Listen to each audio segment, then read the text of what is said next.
அனைவருக்கும் வணக்கம். இந்த வீடியோ எதுக்காக அப்படின்னு பார்த்தீங்கன்னா, நிறைய பேருக்கு ஒரு சந்தேகம் இருந்துக்கிட்டே இருக்கும். நம்ம படிச்சுக்கிட்டு இருக்கிறது கரெக்ட்டா? நம்ம சரியான பாதையில் போயிட்டுருக்கோமா? இல்லை நம்ம எப்படி படிக்க போகிறோம்? இல்லை இவ்வளோ பேர் எழுதுறாங்களே, நமக்கு இந்த எக்ஸாம் கிடைச்சிருமா? இது மாதிரி நிறைய சந்தேகத்துடன் தான் ஒரு நாளுமே நம்ம கடந்து போயிட்டுருக்கோம். ஸோ நான் அதில் என்ன சொல்ல வரேன் அப்படின்னா, ஒரு நாளுமே நம்ம ரொம்ப நெகட்டிவான சிந்தனைகளை அதிகமாக யோசித்து நம்ம ட்ராவல் பண்ணுறதுனால, நம்ம பாசிட்டிவாக பண்ணுற கொஞ்சம் விஷயமும் நெகட்டிவாக மாறிடும். அதாவது மெஜாரிட்டியாக உங்களோட எண்ணங்கள் மெஜாரிட்டியாக எப்படி இருக்கோ அதுக்கு ஏற்ற மாதிரி தான் உங்களுடைய எண்ணம் முழுசாக மாறும். இன்னும் கிளியராக சொல்லணும் அப்படின்னா, நம்ம நாட்டுடைய ஜனநாயகம் அப்படிங்கிறதே மெஜாரிட்டி அடிப்படையில் தான் தீர்மானிக்கப்படும். எக்ஸாம்பிள் சொல்லணும்னா, ஒரு 100 பேர் இருக்காங்க மக்கள் தொகை அப்படின்னா, அதில் பாதிக்கும் மேலே ஒரு ஒரு கட்சி ஜெயிக்கிறாங்கன்னா அவங்க தான் ஆட்சி அமைக்கிறாங்க. அப்போ அது எது அடிப்படையில்? மெஜாரிட்டி, பெரும்பான்மை. அப்போ 100 மக்கள் தொகை மொத்தம் 100 பேர் ஓட்டு போடுறாங்கன்னா 100 பேரில் பாதிக்கு மேலேனா 51 ஓட்டு வந்து எந்த கட்சி வாங்குறாங்களோ அவங்க ஆளுங்கட்சின்னு சொல்லிடுவாங்க. சரிங்களா? அப்போது பேலன்ஸ் வாங்கியிருக்கிற 49 அப்படிங்கிற அந்த கவுண்ட்டை வந்து கணக்கில் எடுத்துக்க மாட்டாங்க. ஏன் அப்படின்னா, இங்கே மெஜாரிட்டி அப்படிங்கிறது தான் ஒரு மிகப்பெரிய ஒரு விஷயமாகவே இருக்கும். நம்மளுடைய எண்ணங்களும் எப்பொழுதுமே ஒரு மெஜாரிட்டியாக நம்ம வந்து பாசிட்டிவாக யோசிக்கிறோமா இல்லை நெகட்டிவாக யோசிக்கிறோமாங்கிறத பொறுத்து தான் நம்மளுடைய அந்த நாளே இருக்குது. நம்ம எந்திரிச்ச உடனே நம்மளால் இதை படித்து முடிச்சிட முடியுமா? எக்ஸாமுக்கு என்ன இத்தனை நாள் தானே இருக்குது, அவங்க படிச்சுட்டாங்களே, இவங்க படிச்சுட்டாங்க, நமக்கு இது வரமாட்டேங்குதே அப்படின்னு சொல்லி எழுந்திரிச்ச உடனே நம்மளுடைய சிந்தனைகள் அதிகபட்சமாக எப்படி இருக்கோ, மெஜாரிட்டியாக உங்களுடைய சிந்தனைகள் நெகட்டிவா இல்ல பாசிட்டிவாக இருக்கா அப்படிங்கிறத கவனிங்க. அப்படி ஒருவேளை நெகட்டிவான சிந்தனைகள் இருந்துச்சுன்னா தயவு செஞ்சு அதை ஓரமா வச்சுட்டு காலையில தூங்கி எந்திரிச்ச உடனேயே இன்னைக்கு இந்த நாள் நமக்கான ஒரு நாள், இந்த நாள்ல நம்ம இவ்வளவு விஷயத்தை கம்ப்ளீட் பண்ண போறோம், இந்த தேர்வு நமக்கான ஒரு தேர்வு அப்படின்னு சொல்லி அந்த நாள்ல அதிகபட்சமான சிந்தனைகள் பாசிட்டிவான சிந்தனைகளாக யோசிங்க. அந்த எண்ணங்களே அந்த நாளை உங்களை ரொம்ப நல்லபடியாக வழிநடத்திடும். சரிங்களா? அப்போ அந்த மெஜாரிட்டி அப்படிங்கிறது ஒரு மிகப்பெரிய பவரான ஒரு விஷயம். ஸோ அதை சரியான முறையில் செயல்படுத்திக்கிட்டே இருங்க. சரிங்களா? அதுக்கப்புறம் வேற என்ன சில சின்ன சின்ன விஷயங்கள் இருக்கு. ஸோ அதை சொல்றேன். ஆல்ரெடி நல்லா நீங்கள் படிச்சுட்டு இருக்கீங்க, உங்களுக்கு இதெல்லாம் தேவை இல்லைன்னா தாராளமாக நீங்கள் படிங்க. சரிங்களா? இல்லை யாருக்காவது சில குழப்பங்கள் இருக்குது அப்படின்னா இந்த வீடியோ உங்களுக்காக யூஸ்ஃபுல்லாக இருக்கும் அப்படின்னு நான் நம்புகிறேன். ஓகேவா? ஃபஸ்ட்டு என்ன அப்படின்னா, 50% வாழ்க்கை மீதம் அப்படின்னு நான் என்ன எழுதியிருக்கேன் அப்படின்னா, இந்த வீடியோ பார்க்குற இல்லை அதுக்கப்புறம் பார்க்க போகிற எல்லாருக்குமே, இந்த எக்ஸாம் படிக்கிற எல்லாருக்குமே கண்டிப்பாக ஒரு 25லேருந்து ஒரு 30 வயசு இருக்கலாம். நிறைய பேர் 40-45 வயசுலேயும் எழுதுகிறாங்க. கண்டிப்பாக 25 வயசு சரிங்களா குறைஞ்சி இருக்காது. அதுக்கப்புறம் மேலே தான் எழுதுகிறாங்க எல்லாருமே. அப்போது ஆல்மோஸ்ட் பார்த்தீங்கன்னா நம்ம லைஃப்பில் இருக்கக்கூடிய ஒரு 25 வயசு சரிங்களா நம்ம கடந்து நீங்கள் வந்துட்டீங்க எல்லாருமே. இந்த 25 வயசுங்கிறது நம்மளுடைய அறியாமையில் நிறைய வயசு இருந்துச்சு. அதாவது பள்ளிகள், நம்ம ஸ்கூலுக்கு போயிட்டு இருந்தோம், அது நமக்கு நிறைய அப்படியே வருடங்கள் ஓடிடுச்சு. அதுக்கப்புறம் காலேஜ் போனோம். ஸோ இந்த மாதிரி படிக்கிறதுக்கான வருடங்கள் நிறைய போயிடுச்சு. அதை தாண்டி படித்து முடிச்சுட்டு கொஞ்ச நாள் நம்ம வந்து ஏதாவது ஒரு வேலை பார்த்துட்டு அப்படி இப்படின்னு இருந்து ஒரு ஃபைனலாக இந்த தேர்வில் நம்ம ஜெயிச்சு ஒரு இடத்த பிடிக்கணும், நமக்கான ஒரு வாழ்க்கை வேணும் அப்படின்னு நினச்சி ஏதோ ஒரு எய்மில் தான் இந்த இடத்துக்கு நீங்கள் வந்து எக்ஸாம் படிக்க ஆரம்பிச்சிருப்பீங்க. அப்போ இதுக்கு முன்னாடி கண்டிப்பாக ஒரு 25 வயசு அப்படியே கடந்து போயிருக்கு. நிறைய பேருக்கு 30 வயசு சரிங்களா? அப்போ நான் 30ங்கிறதே நான் சொல்கிறேன். ஒரு 30 வயசு கடந்து வந்துட்டீங்க அப்படின்னா ஆல்மோஸ்ட் உங்கள் லைஃபோட ஃபர்ஸ்ட் பார்ட்டை நீங்கள் கம்ப்ளீட் பண்ணிட்டீங்க. சரிங்களா? அதனால தான் நான் பேலன்ஸ் 50% எழுதியிருக்கேன். உங்களோட 100% லைஃப்பில் ஆல்மோஸ்ட் நீங்கள் ஒரு 50% லைஃப்பை முடிச்சிட்டீங்க. ஓகேவா? அது எல்லாருக்குமே முடிஞ்சிருச்சு. இதுக்கப்புறம் அந்த லைஃப் நமக்கு வரவே வராது. சரிங்களா? அப்போது நம்ம ஒரு 100% லைஃப் உங்கள் கையில் இருந்துச்சு, அதில் 50% முடிஞ்சிருச்சு. ஒரு 30 வயசு நம்ம வந்துட்டோம்னா 30 வருஷம் முடிஞ்சு போச்சு. பேலன்ஸ் ஒரு 60, அதாவது சராசரி வயது 60-70ன்னு வச்சுங்களேன். அதான் சராசரியான வயசாக நமக்கு சொல்கிறாங்க. ஆரோக்கியமாக நம்ம வாழ முடியும் 60-70 வயசு வரைக்கும்னு சொல்கிறாங்க. அதுக்கு மேலே எல்லாரும் கண்டிப்பாக இருக்கணும். சரிங்களா? இருந்தாலும் நான் சராசரிக்காக சொல்கிறேன். அப்போ பேலன்ஸ் இருக்கிறதுன்னு ஒரு 30 வருஷம்னு வச்சுக்கோங்களேன். இந்த பேலன்ஸ் இருக்கக்கூடிய மீத வாழ்க்கை என்பதை நீங்கள் பொக்கிஷமாக நினைக்கணும். ஃபஸ்ட் இருக்கக்கூடிய 50% லைஃப் நமக்கு போயிடுச்சு. அது நமக்கு அறியாமையில் போயிட்டு ஸ்கூல் படித்தோம், காலேஜ் போனோம், இப்படி நம்ம சின்ன பிள்ளையிலேருந்து வளர்ந்து அப்படியே நம்மளோட எல்லாமே முடிஞ்சிருச்சு. இப்போ பேலன்ஸ் இருக்கக்கூடிய இந்த வருடத்தை தயவு செஞ்சு மீதம் இருக்கக்கூடிய விஷயத்துடைய அருமையை தெரிஞ்சுக்கோங்க. உங்கள் கையில் இன்னும் பேலன்ஸ் ஒரு 30 வருடம் நீங்கள் சராசரியாக வாழ்வதற்கு ஒரு வாழ்க்கை ஒன்று இருக்குது. சரிங்களா? அப்போது அந்த வாழ்க்கையை வாழ்வதற்கு உங்களுக்கு என்ன தேவை அப்படின்னா, சில விஷயங்களில் நீங்கள் ரொம்ப சரியான முறையில் இருந்தால் தான் உங்களால் அந்த வாழ்க்கையை சரியாக கடந்து போக முடியும். அப்போ பேலன்ஸ் இருக்க லைஃப்பை நம்ம நிம்மதியாக வாழணும் அப்படின்னா கண்டிப்பாக பொருளாதார ரீதியாக நீங்கள் வந்து ஓரளவுக்கு ஸ்ட்ராங்காக இருந்தால் மட்டும்தான் உங்கள் குடும்பத்தையும் உங்களையும் நீங்கள் பார்த்துக்க முடியும். அந்த பொருளாதாரம் அப்படிங்கிறதுக்கு நம்ம இந்த கொரோனா டைமில் எவ்வளோ பெரிய இஷ்யூ அப்படின்னு நீங்கள் பார்த்துருப்பீங்க. அப்போது ஒரு கவர்மெண்ட் வேலை அப்படிங்கிறதே இப்போ நிறைய பேர் சூஸ் பண்ணுறதுக்கு ஒரு சர்வீஸ் பண்ணணுங்கிறதையும் தாண்டி ஒரு பொருளாதார ரீதியாகவும் நம்ம ஒரு வலிமையான ஒரு ஆளாக இருக்கணும். நம்ம வீட்டில் ஒரு சேஃப்டியாக இருக்கணும். நமக்கு என்ன நடந்தாலும் நம்மளால் பார்த்துக்க முடியும் அப்படிங்கிற ஒரு நம்பிக்கை நமக்கு இருக்கணும். அப்படின்னா ஒரு பொருளாதார ரீதியாகவும் ஒரு வாழ்க்கை சரியாக நமக்கு இருந்தால் மட்டும்தான் வாழ முடியும். அப்போ இந்த எக்ஸாமை கிளியர் பண்ணி நீங்க அடுத்த கட்டத்துக்கு போகும் பொழுது மீதம் இருக்கக்கூடிய இந்த வாழ்க்கையை உங்களால் சரியாக நகர்த்தி கொண்டு போக முடியும். என்ன மாதிரி பிரச்சனைகள் வந்தாலும் அதை ஃபேஸ் பண்றதுக்கு நீங்க ஒரு சொசைட்டில ஒரு நல்ல அந்தஸ்துல இருப்பீங்க, ஒரு பொருளாதார ரீதியாக ஒரு அந்தஸ்துல இருப்பீங்க. இல்லையா உங்களுக்கு தேவையான விஷயத்தை செய்யறதுக்கும் உங்களுக்கு நண்பர்கள் இருப்பாங்க. அந்த மாதிரி இது மாதிரி எல்லா விஷயத்திலையுமே மீதம் இருக்கக்கூடிய வாழ்க்கையை உங்களுக்கு சரியான முறையில் வாழ்வதற்கு ஒரு ஒரு கருவி இது. சரிங்களா? அப்போ இது எந்த அளவுக்கு முக்கியம், இந்த வேலை என்பது, இந்த எக்ஸாமை கிளியர் பண்ணி இந்த வேலை என்பது எவ்வளவு முக்கியங்கிறத தயவு செஞ்சு ஒரு நாளும் இந்த விஷயத்தை சிந்திச்சு பாருங்க. என்ன விஷயம், நமக்கு மீதம் ஆல்மோஸ்ட் நம்ம முடிச்சிட்டோம். பேலன்ஸ் இருக்கக்கூடிய 50% லைஃப் நம்ம நிம்மதியாக வாழணும். அப்போ நம்ம 2 விஷயத்தில் தெளிவாக இருக்கணும். ஒன்று, ஒரு ஸ்டாண்டர்டான ஒரு ஜாபு, பொருளாதார ரீதியாகவும் ஒரு நல்ல வேலை. இது மாதிரி ஒரு பொருளாதாரத்திலையும் நம்ம வலிமையாக இருந்தால் தான் வீட்டிலையும் ஒரு சேஃபாக இருக்க முடியும். இந்த விஷயம்லாம் நமக்கு வேணும் அப்படின்னா கண்டிப்பாக இந்த வேலை நமக்கு வேணும் அப்படிங்கிற அந்த விஷயத்தை கரெக்டாக உணருங்க. சரிங்களா? அடுத்ததாக வெற்றிக்கு பின் வாழ்க்கை. நீங்கள் எக்ஸாமை கிளியர் பண்ணதுக்கு அப்புறம் உங்களுடைய வாழ்க்கை எப்படி இருக்குங்கிறத ஒரு செகண்டும் அதை அப்படியே திங்க் பண்ணி பார்த்துட்டே இருங்க. சரிங்களா?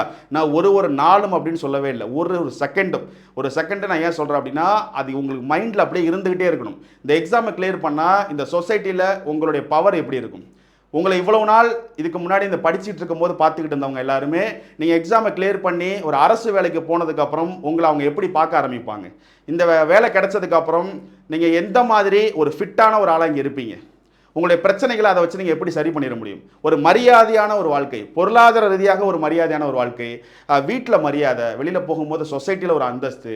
இது மாதிரி இந்த வேலையை கிளியர் பண்ணதுக்கப்புறம், இந்த எக்ஸாம் கிடைச்சதுக்கு அப்புறம் அதுக்கப்புறம் உங்கள் லைஃப் எப்படி இருக்கும் அப்படிங்கிறத தயவு செஞ்சு தினமும் ஒவ்வொரு நொடியும் உங்களுடைய பாயிண்ட் ஆஃப் வியூவில் அதை நினச்சி பார்த்துக்கிட்டே இருங்க. நீங்கள் அதை அப்படி வீட்டில் சொல்லிட்டு போகும்போது எப்படி இருக்கும், வீட்டில் வந்து நான் வேலைக்கு போகிறேன்னு சொல்லிட்டு போகும்போது எப்படி இருக்கும், அந்த வேலையில் இருக்கும்போது ஒரு இடத்துல அப்படியே ஆஃபீஸில் உட்காந்து நீங்கள் ஒரு குரூப் 2 போஸ்ட்டோ, குரூப் 4 போஸ்ட்டோ, குரூப் 1லயோ உட்காந்து நீங்கள் வேலை பார்க்கும்போது அந்த போஸ்டிங் எப்படி இருக்கும், அந்த மரியாதை எப்படி இருக்கும் அப்படிங்கிறதெல்லாம் திங்க் பண்ணி பார்த்துட்டே இருங்க ஒரு நாளுமே.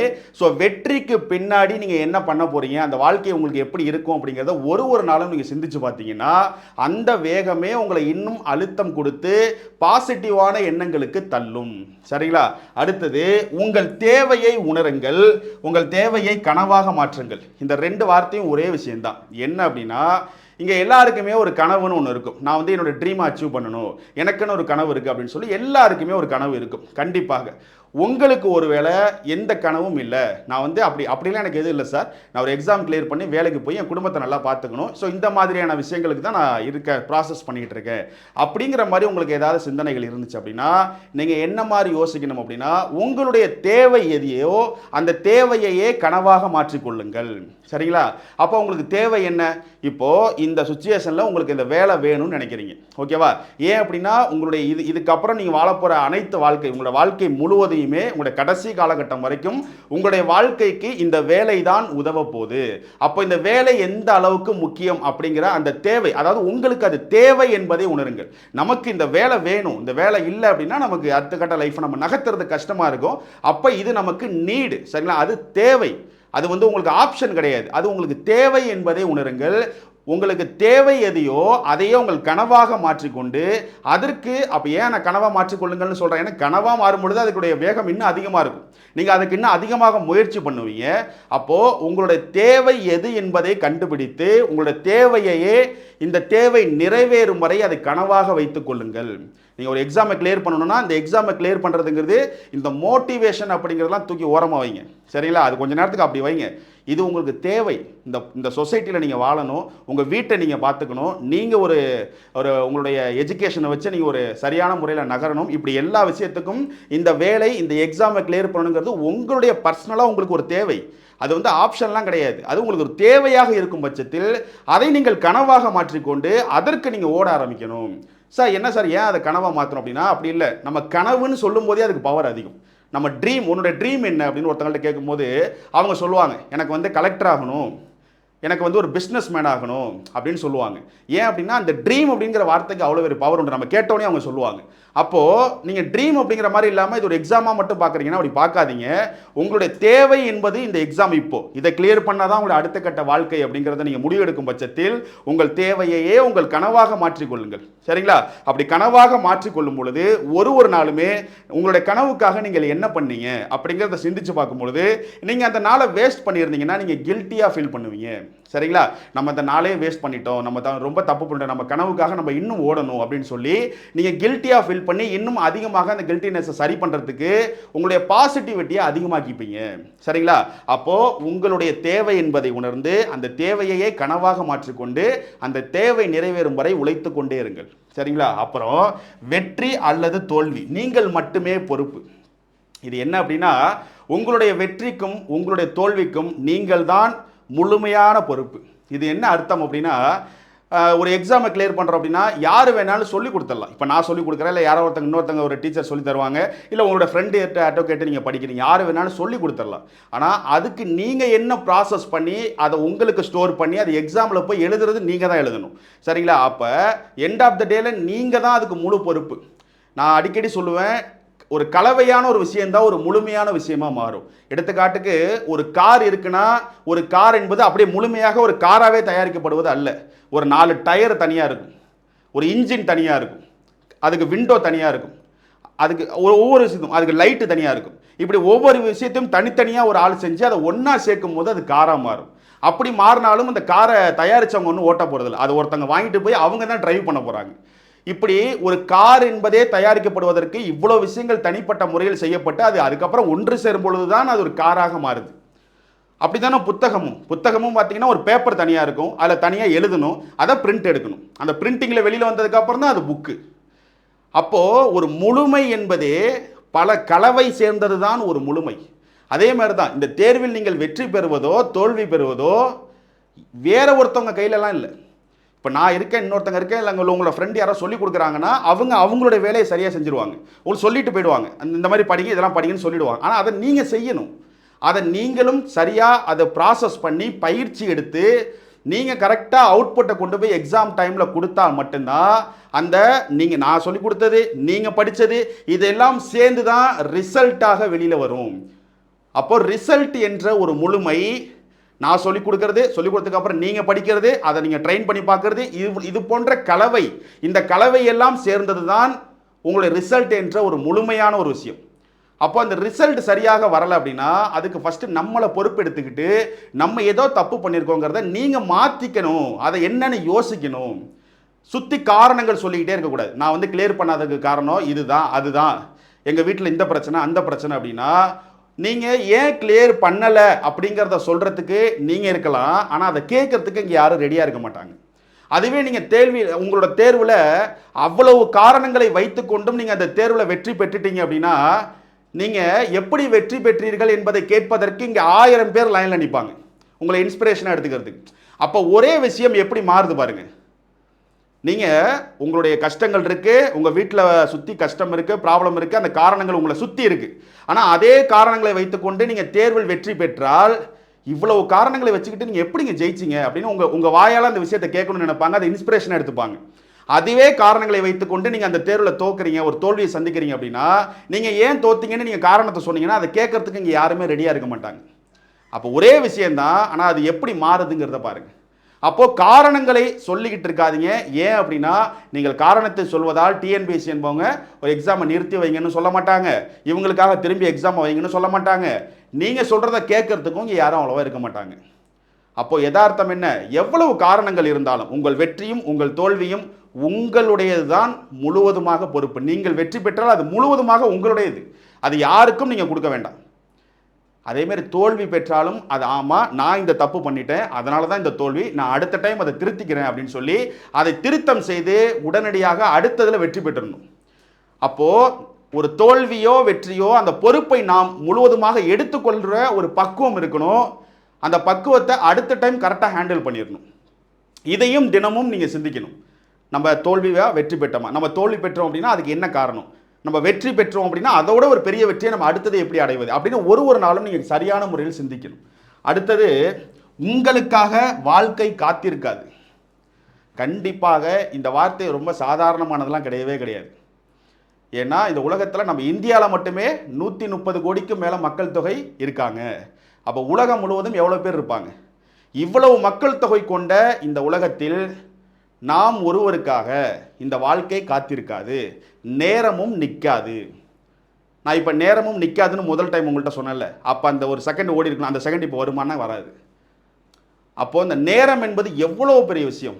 ஏன்னா எல்லாமே நேரத்தை வைத்து தான் முடிவு செய்யப்படுகிறது. நம்மளோட வயசாக இருக்கட்டும், ஒரு ஒரு ஒரு தேர்வு எழுதுறீங்கன்னா இந்த டேட்டில் இந்த டைமில் எக்ஸாம்னு சொல்கிறாங்க. அப்போ அந்த நேரம் என்பது தான் எல்லாமே. இருக்கிற நேரத்தை விட்டுட்டு நம்ம ஃபீல் பண்ணுறதுனால எதுவுமே நடக்காது. அப்போ சார் நான் தப்பு பண்ணிட்டேன், நான் வந்து இந்த இதில் ஜஸ்ட் ஒரு மிஸ்டேக், ஒரு மார்க்கில் விட்டுட்டேன் அப்படின்னா, ஒரு மார்க்கில் நம்ம விட்டுட்டோம் அப்படிங்கிறதுனால திரும்பவும் அந்த ஒரு மார்க்கை நீங்கள் எழுதிக்கோங்கன்னு சொல்லி நேரம் திரும்ப வராது. அப்போ எது போனால் கிடைக்காதோ அது மிகப்பெரிய விஷயம். ஏன் வந்து ஒரு உயிருக்கு இவ்வளோ பெரிய வேல்யூ?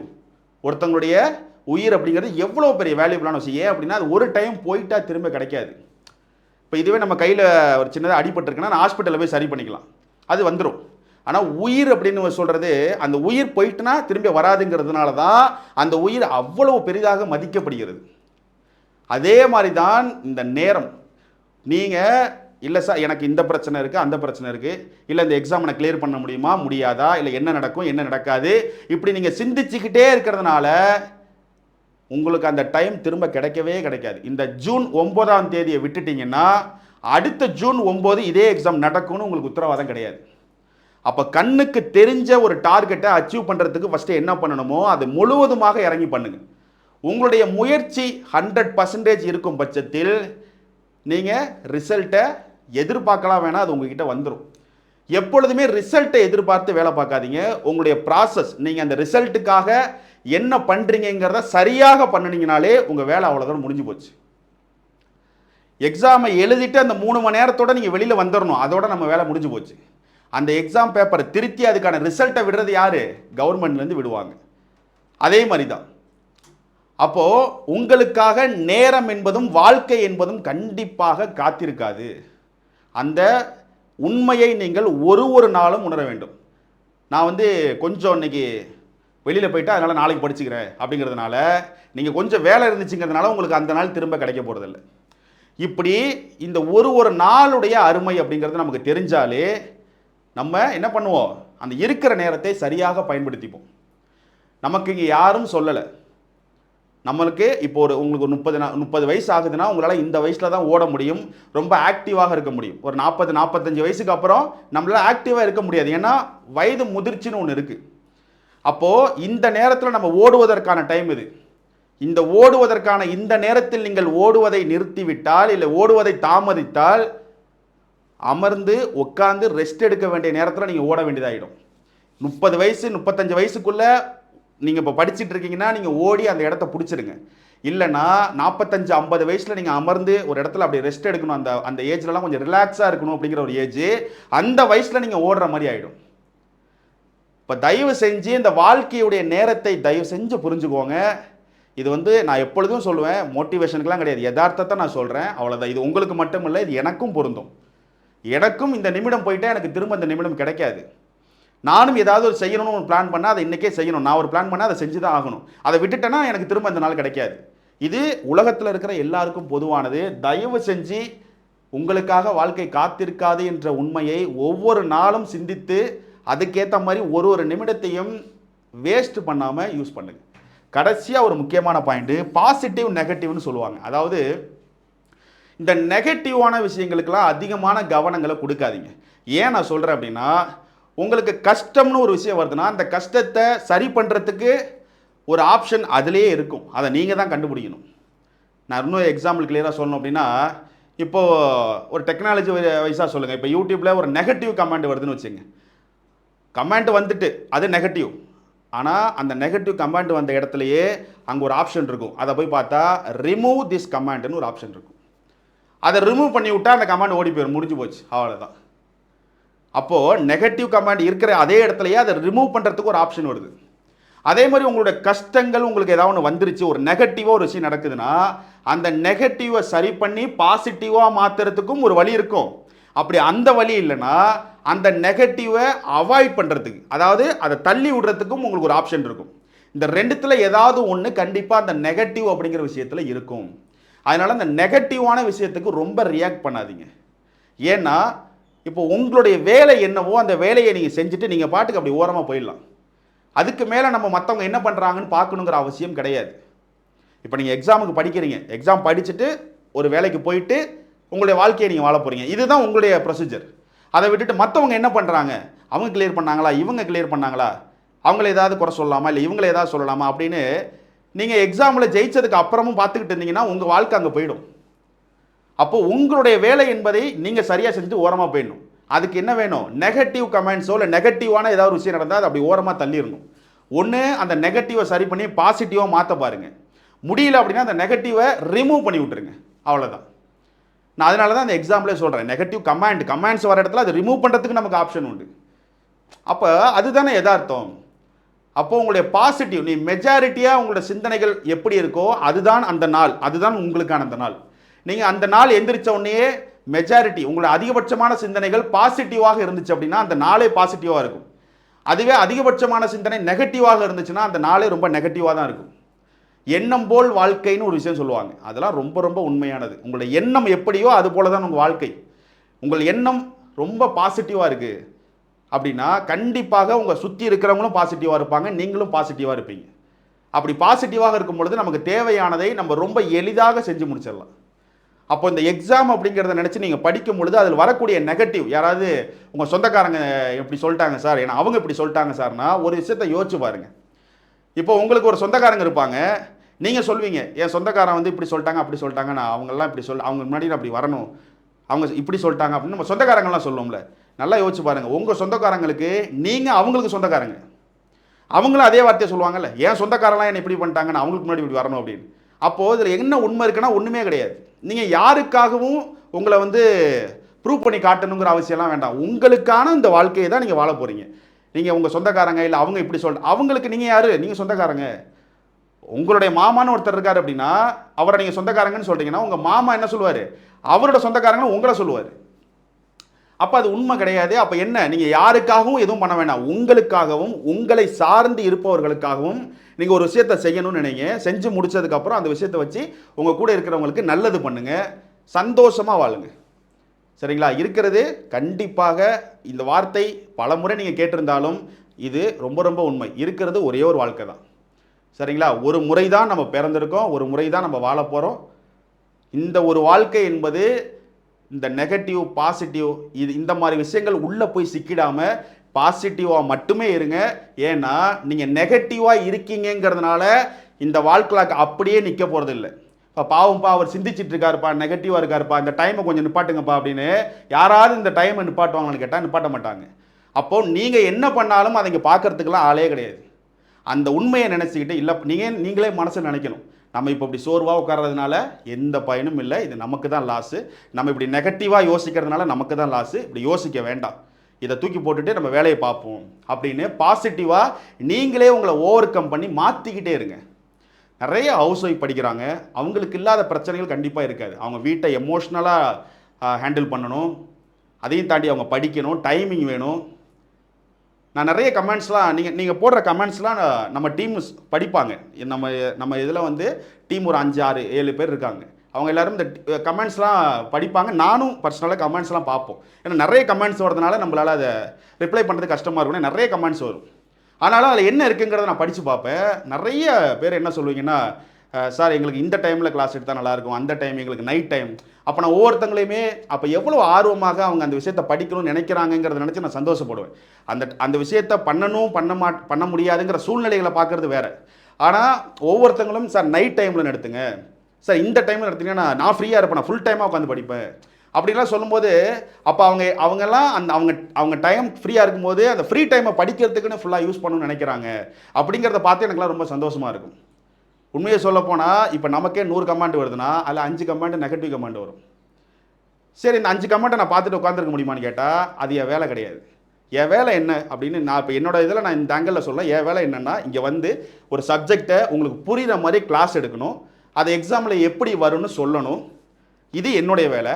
அதோட முடிஞ்சு போச்சு என் வேலை. அதுக்கு மற்றவங்க யாராவது என்ன சொல்லுவாங்க, என்ன சொல்ல மாட்டாங்க. ஒரு தவறு இருக்குன்னா அதை நான் மாற்றிக்கணும், அது தப்பு இல்லை. ஆனால் வேறு ஏதாவது இருக்குன்னா அதை பார்க்குறது என் வேலை கிடையாது. ஏன்னா நான் இதை முடிச்சுட்டு எனக்கு ஒரு வாழ்க்கை இருக்கும், அந்த வாழ்க்கையை நான் பார்ப்பேன். அதே மாதிரி தான் நீங்களும் இந்த எக்ஸாமை படிக்கிறீங்க, கரெக்டாக படிங்க, பாசிட்டிவாக இருங்க, படித்து முடிச்சுட்டு எக்ஸாம் எழுதுங்க, வேலைக்கு போங்க. வேலைக்கு போனோன்னா உங்கள் குடும்பத்தை சார்ந்து உங்கள் கூட இருக்கிறவங்களுக்கு நல்லது பண்ணி சந்தோஷமான ஒரு வாழ்க்கையை வாழுங்க. அடுத்து ஜென்ரேஷன் படிக்கிறவங்களுக்கு சொல்லிக் கொடுங்க. உங்களுடைய பசங்க வீட்டில் இருக்காங்கன்னா அவங்களுக்கு சொல்லுங்கள், தம்பி நீ இப்போ படிக்கிற இந்த புக்கு தாண்டா பின்னாடி உன் வேலைக்கே போகிறதுக்கு யூஸ் ஆகும், இதை மனப்பாடலாம் பண்ணாத, இப்போவே நல்லா படி. உனக்கு ஏதாவது டவுட்னா உங்கள் ஸ்கூல் டீச்சர்ஸ் கிட்ட கேளு, இது எனக்கு புரியல மேடம் எனக்கு சொல்லிக் கொடுங்கன்னு கேளு, சொல்லிக் கொடுக்குன்னு சொல்லி இப்போவே நல்லா படிச்சுக்கடா தம்பி. ஏன்னா இந்த புக்கை தான் இன்னும் நீ 15 வருஷத்துக்கு அப்புறம் 20 வருஷத்துக்கு அப்புறம் படிக்க போகிற, இதில் உள்ளதை தான் கேட்பாங்க உன்னோட வேலைக்கு அப்படிங்கிற அந்த உண்மையை இப்போயே ஒரு 10வது படிக்கிற பையன்கிட்ட சொல்லுங்கள், ஒரு 11வது 12வது படிக்கிற பையன்கிட்ட சொல்லுங்கள்.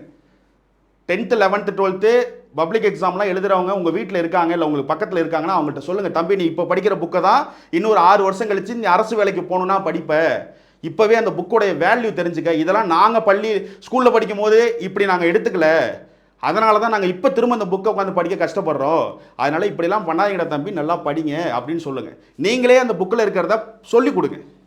இதெல்லாம் பண்ணும்பொழுது ரொம்ப ஆரோக்கியமான ஒரு சொசைட்டி நம்மக்கிட்ட உருவாகிடும். அடுத்தடுத்த ஜென்ரேஷன் இந்த எஜுகேஷனில் பெரிய விஷயமா வெளியில் வருவாங்க. அப்போ இந்த நெகட்டிவ் அப்படிங்கிற விஷயம்லாம் இருக்காது. அப்படி இருந்தாலும் அதை யாரும் கண்டுக்க மாட்டாங்க. ஓகேவா? அப்போ ஒரு விஷயத்தை கண்டுக்கலனாலே அந்த விஷயம் ஆட்டோமேட்டிக்காக மறைஞ்சு போயிடும். அப்போ பாசிட்டிவ்ங்கிறத மட்டுமே எல்லாரும் பார்க்குறாங்க, நெகட்டிவை யாரும் கண்டுக்கலனா அதுவே கொஞ்ச நாள் பார்க்கும். என்னப்பா நம்ம இவ்வளோ நெகட்டிவாக ஒருத்தனை போய் டார்கெட் பண்ணுறோம், ஆனால் அவன் நம்ம மசிக்க மாட்டானே, நம்மளை கண்டுக்கவே மாட்டான், சரி போ அப்படின்னு மறைஞ்சு ஓடி போயிடும். அப்போ இந்த பாசிட்டிவ் மட்டுமே ஒருத்தன் பார்த்து பார்த்து இந்த உயரத்துக்கு வளர்ந்துக்கிட்டே இருப்பாங்க. ஸோ இதெல்லாம் தயவு செஞ்சு மனசில் வச்சுக்கோங்க. ஓகேவா? ஸோ கண்டிப்பாக நான் சொன்ன வார்த்தைகளில் ஏதாவது ஒன்று உங்களுக்கு பயனாக இருந்துச்சுன்னா அது நல்ல விஷயம். இல்லை அப்படின்னா நீங்கள் விட்டுட்டு நீங்கள் பாட்டுக்கு உங்கள் வேலையை பார்க்க ஆரம்பிச்சிருங்க. ஓகேவா? ஸோ இது கண்டிப்பாக உங்களுக்கு பயன் இருந்திருக்கும் நான் நம்புகிறேன். ஸோ அடுத்த ஒரு வீடியோவில் நம்ம சந்திக்கலாம். எல்லாரும் நல்லா படிங்க. கண்டிப்பாக உங்கள் வாழ்க்கை ரொம்ப சீக்கிரம் மாறப்போகுது. அந்த நம்பிக்கையுடன் ஒவ்வொரு நாளையும் கடந்து போங்க. அந்த நாள் சீக்கிரம் வரும். நன்றி.